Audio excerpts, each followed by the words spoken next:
only up against a corrupt criminal justice system, you're up against a corrupt system straight across the board, that all of them that are profiting and benefiting off of this system, just like they benefited off of us during slavery. We have always been the economic engine of this country, and they have always tried to keep us in that position. So hearing your story, all I can say is this is just another notch in the belt of exactly what this system is set up to design to do, and how your story exposes it.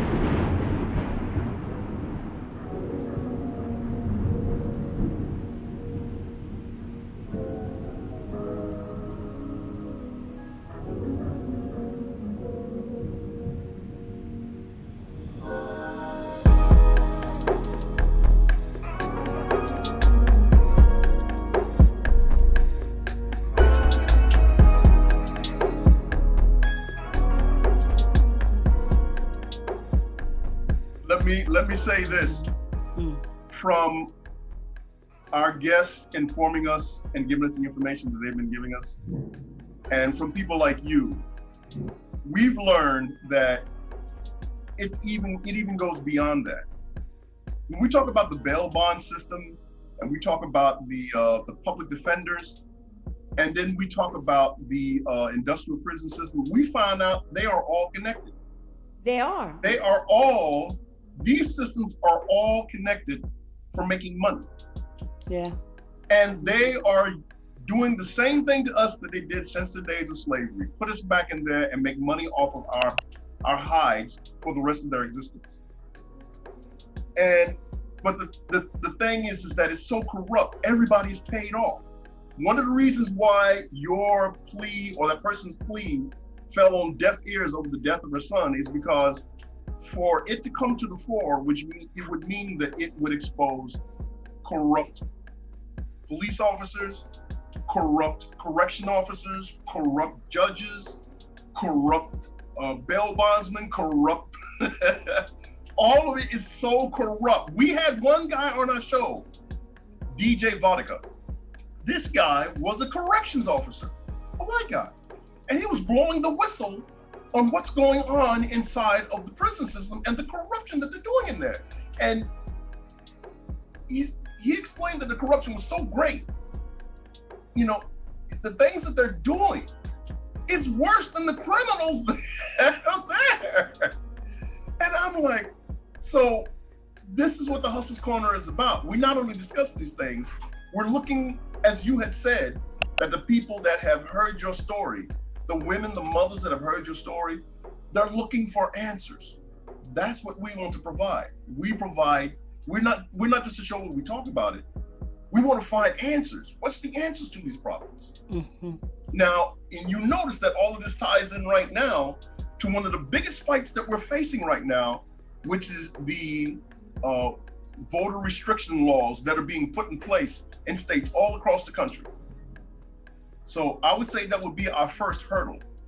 But our second hurdle would be the corporations and companies involved in the making of money off of this corrupt system. Off of the backs of Black people. Yes. Let me see that. That needs to be broken. Now, in my honest opinion, I think that using inmates to make products cheaply is probably the dumbest thing I've ever seen America do. You are now taking the economic engine of a company and putting it in the hands of inmates. If those inmates, and it's happened already, because we had one guy we was talking with, but unfortunately it never came to a point where he would be a guest on our show because he's incarcerated. He started a group called Free Alabama Movement. And this organization, he has caused the complete shutdown of making products in which these inmates would go on strike. They wouldn't make anything. And you can't do anything to them because they got nothing to lose. A lot of them are there for life. A lot of them have been there for decades, for many years. So they've got nothing to lose. Companies and corporations lost hundreds of millions of dollars as a result of these acts. These guys, running these organizations behind bars, have gotten wardens fired. They've gotten correction officers put behind bars. They've gotten judges kicked off the bench. inmate organization. That's how powerful it is. And the thing is, it's so sad about it. It's continuing on and it's getting worse and worse. Yeah. Yeah. So you're not only up against a corrupt criminal justice system, you're up against a corrupt system straight across the board, that all of them that are profiting and benefiting off of this system, just like they benefited off of us during slavery. We have always been the economic engine of this country, and they have always tried to keep us in that position. So hearing your story, all I can say is this is just another notch in the belt of exactly what this system is set up to design to do, and how your story exposes it. Now, I gotta admit, this is an absolutely fascinating interview. I gotta admit, I couldn't be more happy hearing your story. And and I just want you to know, I got a lot more questions for you. I mean, I'm an open book, so. But we want to go over, I'm continuing to read your book. I've read the first chapter, I think it was, the excerpt from your son in the beginning, and I've read the first chapter, and I'm like, my mind is blown, and I'm reading your book. It's kind of hard to put down. So, but I want to ask you other questions, but unfortunately, we got to bring this session, we got to conclude with this session for the day. And we'd like you to schedule to come back and continue to discuss your book and continue to discuss these things that you have been through, and especially some of these other people that have reached out to you. We'd like to hear about them as well. What's wrong, Blake? What's wrong? Everything that's going on. The caller has hung up.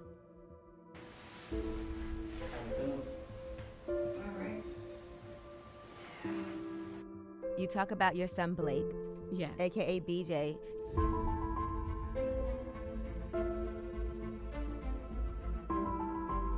When the judge said, you will hereby serve 40 years in a state penitentiary, no, the Texas State Penitentiary, I collapsed.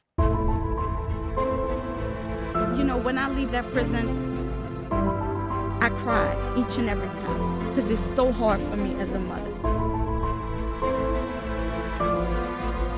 I decided no more. And this is Tosha Mills, Blake Smith's mother. The problem that I have is they had 12 people on the list that got killed last year in this prison, and her son's name wasn't on it. Oh my God. Why was that? Families need justice as well. We need to look at the correction system. We need to look at the Bureau of Prisons. We need to look at the people that work within these institutions. It's a hellhole, and we know it. The world's gotta know it. I don't think that we have a justice system. I think we have an unjust system. I received a letter from my son, and he almost died in your custody. I've seen people collapse in medical, and no one knows what to do. This is a billion-dollar business, and it angers me as it should anger you.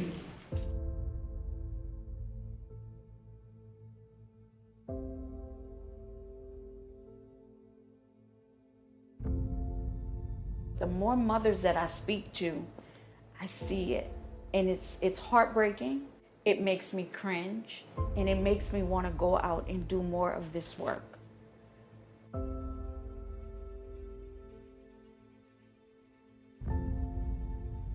We're gonna leave Huntsville and go back to Houston, Mississippi, which is only a 4-hour drive from here. And from Houston, Mississippi, we're gonna drive over to Austin, Texas, which is like a 15-hour drive. Tosha Mills, we all know, she started a revolution. She started a movement. If you sever the relationship between mother and child, which pretty much happens with people who are incarcerated, you've essentially destroyed a component of the mother.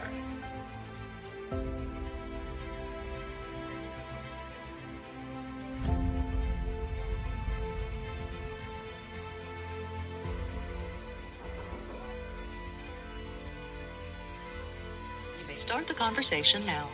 Hey, Blake. Mom is not doing good. Huh?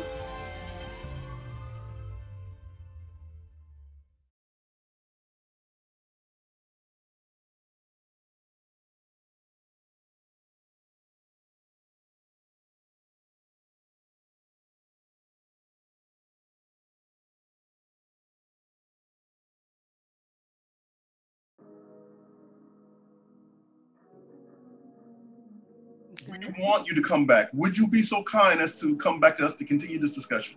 Yeah, absolutely. Absolutely. Because the documentary, we're in editing phase right now. We're trying to raise additional funds for that because our editing is so expensive. Yeah, we want to get this on a major platform. Okay. Like a Netflix or Amazon Prime, because the things that we talk about, people need to hear. Yes. Like it needs to go to a worldwide of people, and it's just not affecting us. It's affecting them as well. We have an illegal immigrant. I have an illegal immigrant in my group. I have mothers who have kids who are part of child pornography in my group. What? Yeah.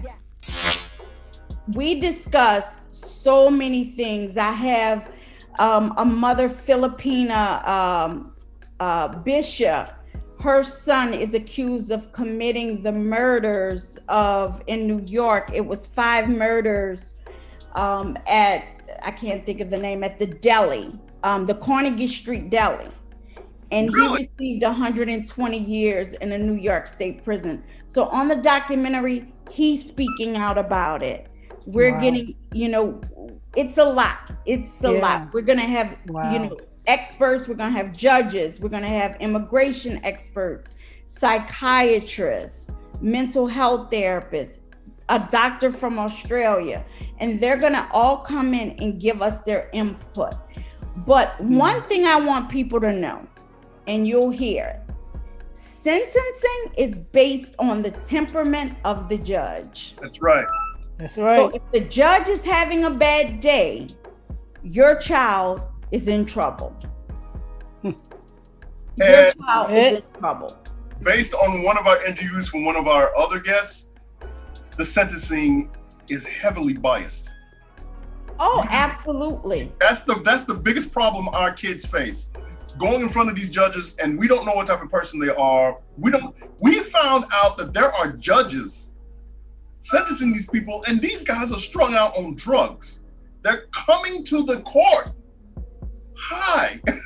I'm like, are you kidding me? This is another story for you to research, because this is gonna be mind-blowing. Okay. But if LSU loses a football game, this is stats, the judges are more prone to give African Americans more time. Look it up. Are you, wait a minute, whoa. Did you say what I think you just said? And a white guy if Louisiana State University loses a football game, they give harsher sentences to African Americans? If the judges are the alumni of that school, and you have to look that story up because it's out there. It's out there.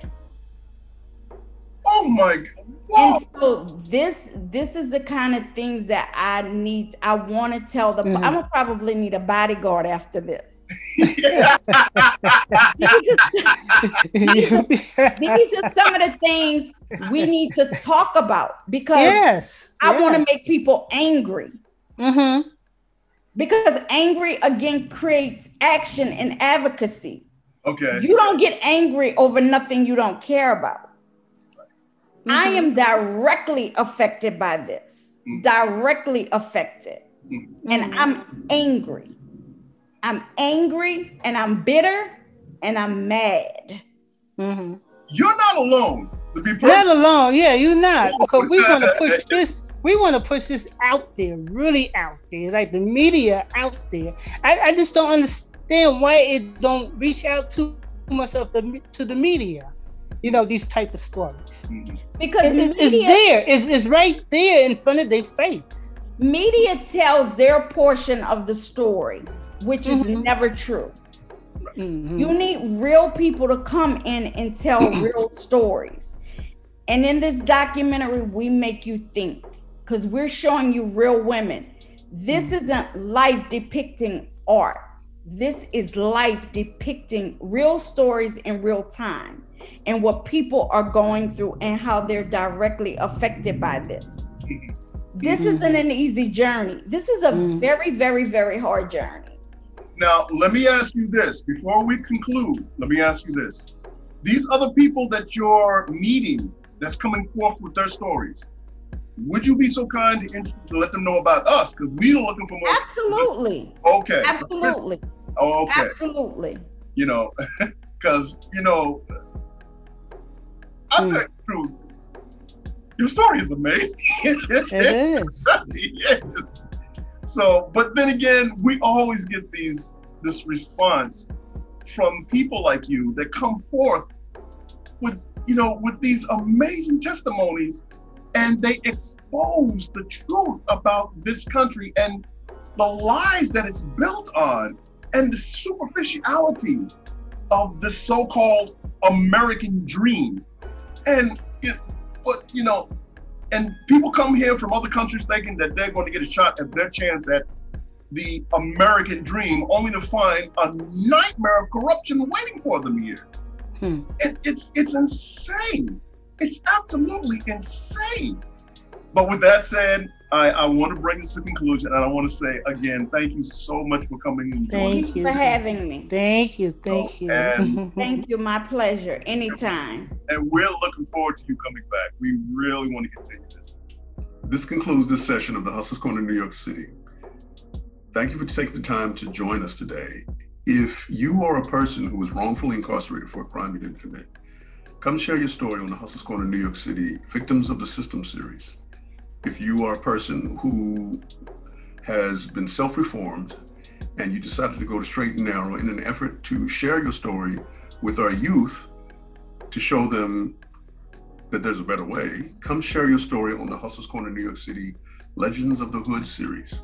If you are a performing artist or a rapper, hip hop artist, a vocalist, an actress, and you want to share your story of how you built your successful career, come share your story on the Hustlers Corner New York City On the Grind series. If you are a Black-owned business and you want to share your story of how you went from zero to self-employment, come share your story about your business and your products on the Hustlers Corner New York City Black Business Movement series. If you are a woman who has been through traumatic times, who's suffered from any type of abuse, sexual, physical, emotional, and you've managed to triumph over them and you want to share your story, come share your story on the Hustlers Corner New York City Lipstick Stories series. And with that said, I just want to say that if you like our show, please show your love. Hit that like button, share. Don't forget to leave a comment.